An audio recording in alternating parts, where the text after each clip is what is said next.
Ladies and gentlemen, you are about to listen to the incomparable Win Twice Wrestling Podcast with your hosts, Scott and Holly. We always go over, brother, and that's the bottom line. Dig it?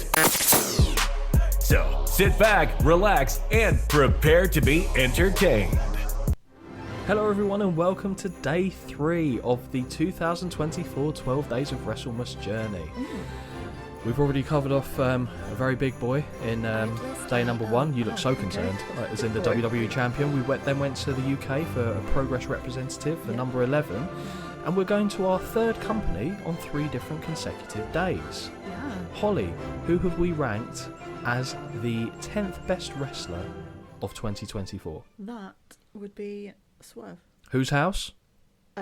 Swerve's house? Yes, I mean, the concern, when I said that, well, do you know what's really bad? Stop it, you're going to make me sound like an absolute dickhead. So before we actually started the recording, I just looked at Holly and said, whose house? And she just stared at me like, your house, because that's where we are. And I went, no, Swerve's house. I said, I'm going to say this in the recording. And then literally 30 seconds later, I did it again, and she still looked confused. But to be fair... It makes me nervous. I'm going to get it wrong. To be fair, it is Swerve's house. Sure.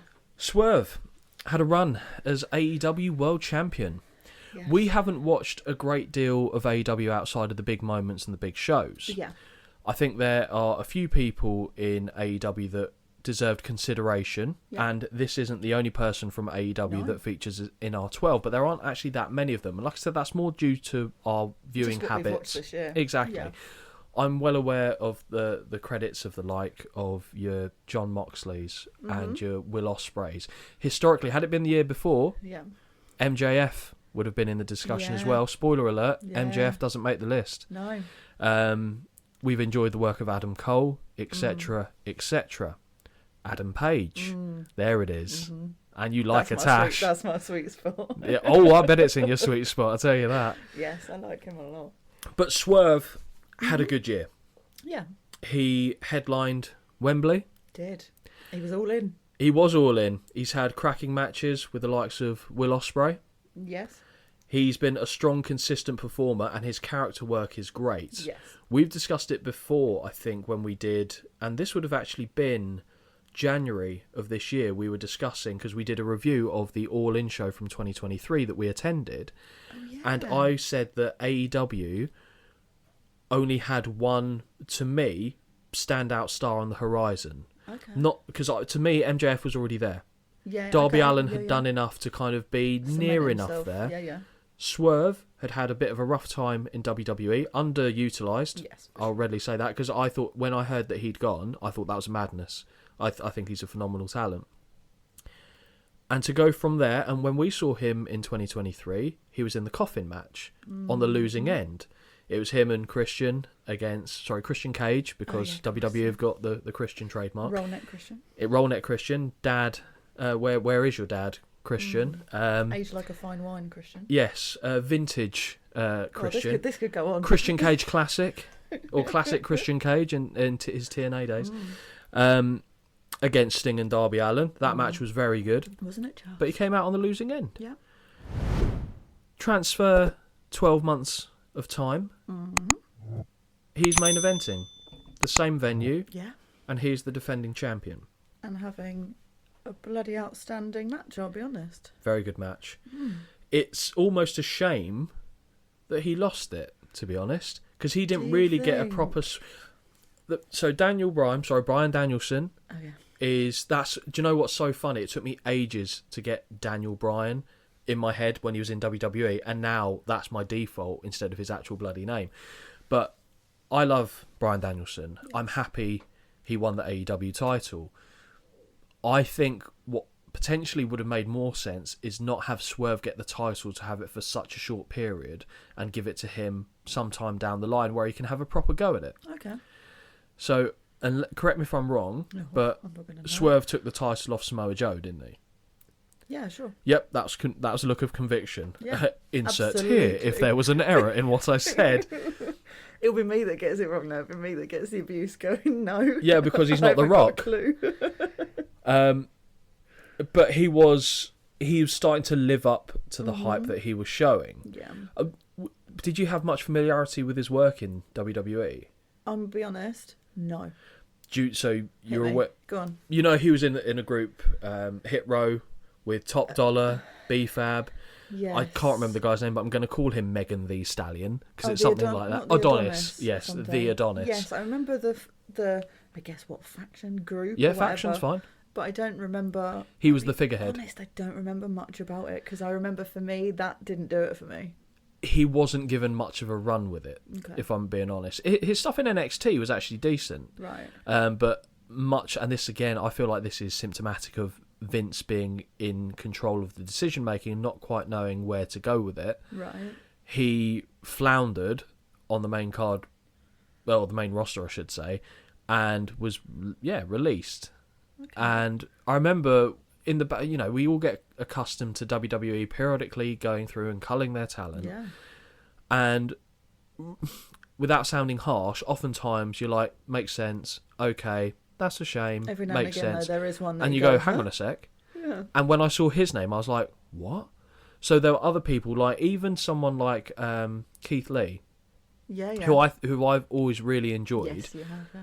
I slightly understood that because when they gave him that Bearcat shit on the main roster, I was like, yeah, okay, fine, I kind of get that. But Swerve, I was just like, no, they've dropped the ball here. They've missed an opportunity. Because of potential. His character, his in-ring work speaks for itself. Yeah. He's shown that he can have amazing matches. His look, brilliant. Like who, in terms of like who looks like that, and is of that level to me. True.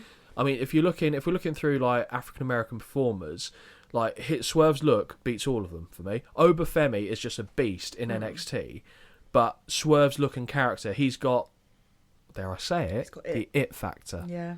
And that is not something you can replicate. You can't teach it. You have it or you don't. Yeah. And he's got it.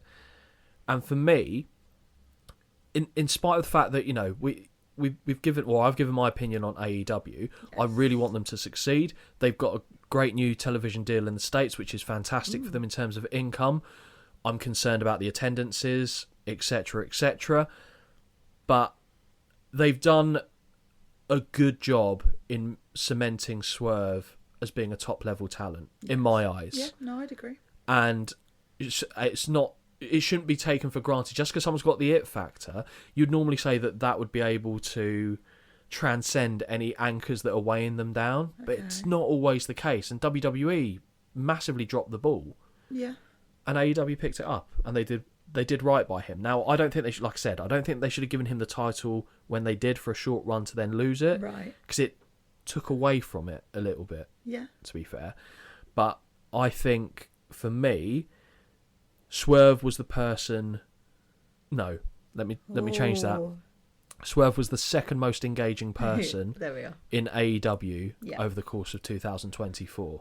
Yeah, and the year before, he would have struggled to make my top 10. Not only I'm talking not in our top 12 of the year, in AEW, he would have struggled to make my top 10. He was good. He would have probably been in there, but it would have been lower end because I was more engaged with Adam Cole, MJF. Okay. Like even you're not going to agree with it. Like Kenny Omega, like a lot of other people, the Young Bucks, CM Punk was there, Samoa Joe I was preferring, Darby Allin I was preferring, Christian I was preferring. So I'm just rattling off all these names. And Swerve I did enjoy, but not as much as the others. Now this year he's gone boom and leapfrogged pretty much all of them, bar one, who we'll get to on another day. Yeah. This was going to be a bit of a struggle for you, and we discussed this off the air because you're less familiar, shall we say, with AEW than I am. Yeah, it's not because it's not because I don't want to watch it. No, fair. It's having the availability. You got ITV2? No, I do, but I don't want to sit through 17 adverts just to watch an hour-long show. Fair. I can't bear that. It drives me nutty. And I get very easily annoyed, so it's best to just not bother. So what I will see on social media. I'll see it on YouTube or I'll see it on Instagram. So like some of the matches he's had with one of my favourites, Hangman. Adam Page. Like they did like a cage match style thing. Very good. Very good. Enjoyed that. Even the Ospreay match, we know I'm not a massive Ospreay fan. Enjoyed it. And like I've said, the match he had with Brian, I almost called him. Please tell. Right, this is important. I can't remember. This is important. Stop it. No, you've got to say what you actually put him down listed as. I know, because it's listed under his name. Okay, fine. We'll get there. But that match was phenomenal. Yes. Phenomenal. And I even watched the I never do this, but I watched the after show press conference, and actually it wasn't him that was talking. It was his opponent who opponent who we'll talk about later. But again, just seems like there's a great sort of relationship, I suppose. Yeah. Which again makes a match better. So whilst you might not have been as keenly aware of everything he's done, everything you've seen him be involved in has struck gold. Yeah. I think that's enough reason to merit him being on the list. Absolutely. I think we'll cover off his individual scores for both of us. Oh, yeah, I do. So I scored Swerve 5 points. So he was about 7th for me, 6th, around that area. Yeah. You scored him 2 points, probably because of lack of familiarity over other people. So this is what we mentioned in the last episode. Technically, he scored, so he was level on points with Luke Jacobs, and this is the only tie, effectively, where we didn't have a higher score. So we couldn't just go, right, that person scored him higher, so he's going there. Yeah. And I just thought because Swerve did it on a bigger scale, that alone merited him going over Luke Jacobs. And you said fair enough. Yeah. As much as we've enjoyed Luke Jacobs, Swerve has done it at a higher level, and therefore, in our eyes... if you put the two of them next to each other, ultimately, who would I rather watch? And I don't mean this in a horrible way, but who would I rather watch?